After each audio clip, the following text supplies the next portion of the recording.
Alrighty. So this one is from my boy Eddie. What's up, Eddie? So let me turn the brightness up so we can see some stuff. So let's take a look at your swings first. I like how you edited this. I like how you edited this first one for me. Nice and quick. And I edited this second one just so we got your swing there. All right. So right off the bat, when I saw these videos, there were a few things that stuck out to me. And we're going to go through them slowly, one at a time, just so you kind of know idea what is going wrong in your swing and what is going right in your swing. Because you have a few good ideas, but you've got it tainted a little bit with some wrong things. So I'm going to go down the list. We're just going to break it through. Also, love this setup, by the way. This is such a sick net. So anyways, so here we go. We're going to start from this angle. And just, I'd like to point out at address, I can't tell what iron this is, but it looks like your feet, look how, out your toes are pointed. I would want to see maybe your toes a little more straight, and your stance is a little wide as well.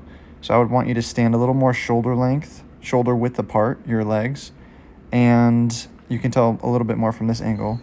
If you can try to have a little bit more of a straighter back, so you kind of got this hunchback going over here. If you could kind of make that a little straighter, more like this, as opposed to up and around, that's going to help you with just overall posture throughout the swing, which we'll see in a moment. Your swing posture kind of changes a lot. So now let's break down what's actually happening in our swing here. So we'll go through in a little bit of slow motion. So we start right here, and I want you to just notice what your trigger is. Your trigger, just so you know for future, is that your trigger is you bringing the club closer to your body. Right here, that's your trigger, right here. Boom, boom. And we see a little movement from your left glove. Right, it kind of twists inward a little bit, and then you take it away. So just something important to note. We might come back to that later in a little bit. Okay, the next thing I want you to look at is your grip. And I just wanted to congratulate you because you're probably the first person I've ever seen that actually has the right grip with your thumb wrapped across. So good job on that. Okay, so now that we know the first couple of things, we're going to take our club away. And right about here, I want you to just pay attention to the way that we can't see the whole club. But right here on your takeaway, your club is about halfway up your swing right now. And we can't completely see. We can kind of see from this angle here. But I just wanted to say this is, it's all right. It's not bad. But if what we can do is improve your takeaway a little bit, you're going to see a little bit of improvement. So let's see. We go back here. Your takeaway is pretty good for the most part. And then right about here, this is about that halfway point of your swing. And can you see how that club is kind of like at your butt right here? What we want for that halfway part of our swing, maybe about right here, is instead of being behind your hands right here, we want it about at your hands or in front of your hands. Now, the angle might just be throwing it off a little bit, but I think your takeaway is just a little inside. It may not feel inside, but it is a little bit. And the reason why I point this out so much is because if you take the club inside, it's easier for you to come over the top, which is what you do. Right there. Now, if you can envision with me, I'm going to break this down frame by frame. This motion here, we come a little inside. It's hard. Now I'm going to rewind it, but pretend like it's your actual downswing. So if this is your takeaway, what we would want is the same way going back, is dropping it back here and swinging through. But instead of coming here and dropping back down, you come here and kind of pull it over the top. That right shoulder closes and you stand up a little bit. You lose, your body posture changes. I want you to look at your head right here. So you come here and then you have to kind of stand up a little bit to make room for the club to hit the ball. And what we do right there is we change our position with our head, and you can see from this angle, which is why both angles is important, your left arm collapses. It's pretty straight here, and that's really good.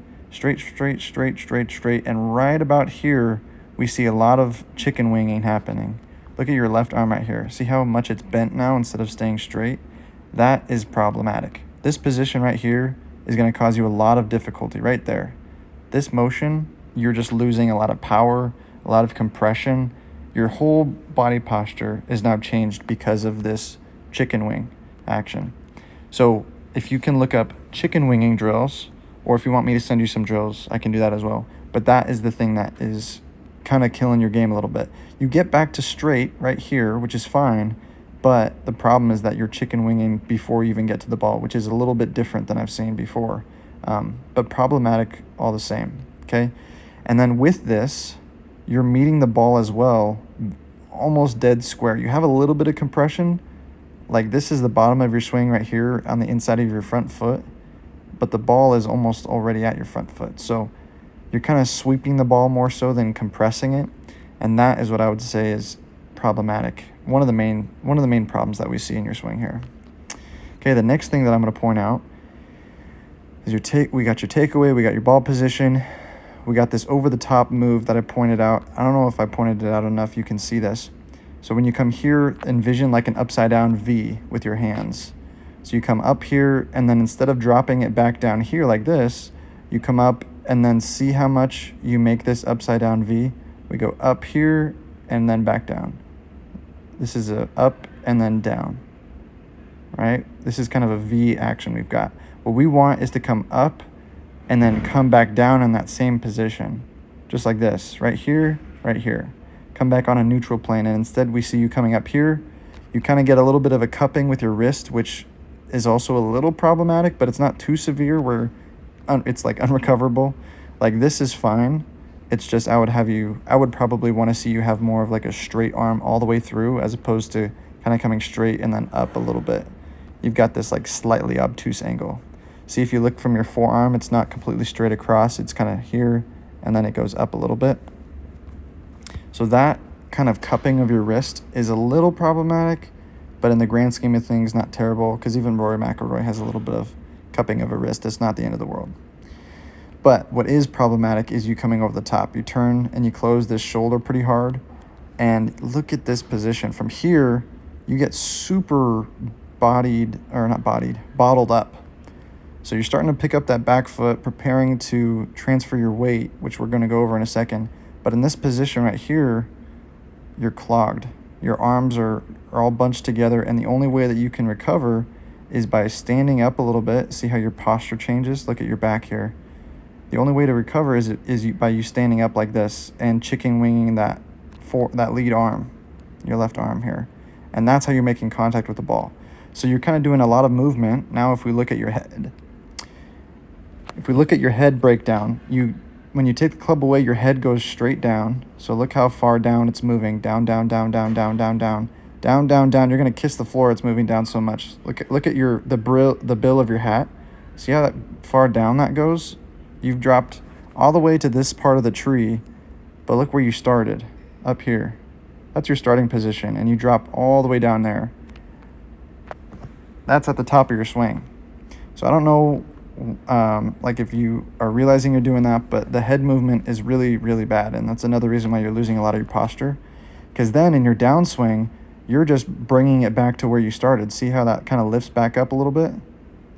You don't even make it back to where you started, though. It's like you start here, kind of at this twig on the tree behind the net, and you go down, down, down, down, down, and then you kind of try to lift it back up, but you don't even make it all the way. And at this point, when you've just about reached back to where you started, the ball's already gone. So you've lost a lot of position, and the only way to recover your position is by chicken winging that arm and saving it, and by kind of standing up and losing your posture a little bit, which by doing that, you lose a lot of compression and distance as well. So there's a lot of things happening, but a lot of it attributes to just you lose your body posture a lot, specifically due to your head, your back being hunched over. Your inside takeaway is not terrible. Like it's fine. It's not as severe as I've seen before. Like it's relatively next to your hands, but the problem is that if we fix it, you can definitely have a lot easier of a time fixing that over the top part. And then if we're not coming over the top, you can drop it back in and then just turn with your body instead of having to like get all bunched up and just stand up completely.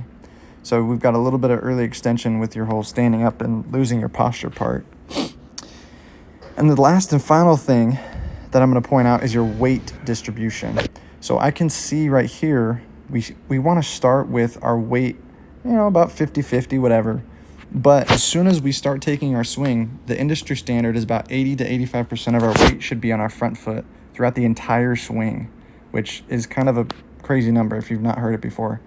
And I can tell from right here in your takeaway right now, because you lift up this foot, see how that foot comes off the ground? I can tell that like 90% of your weight right now is on your back foot right here.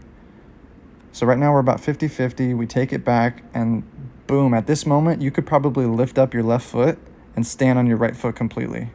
Like, that is no bueno. That's the opposite of what we want. So you've got all your weight on your back foot, and now you're just last second. See how you kind of pick up your foot to kind of set it and then blast off of it?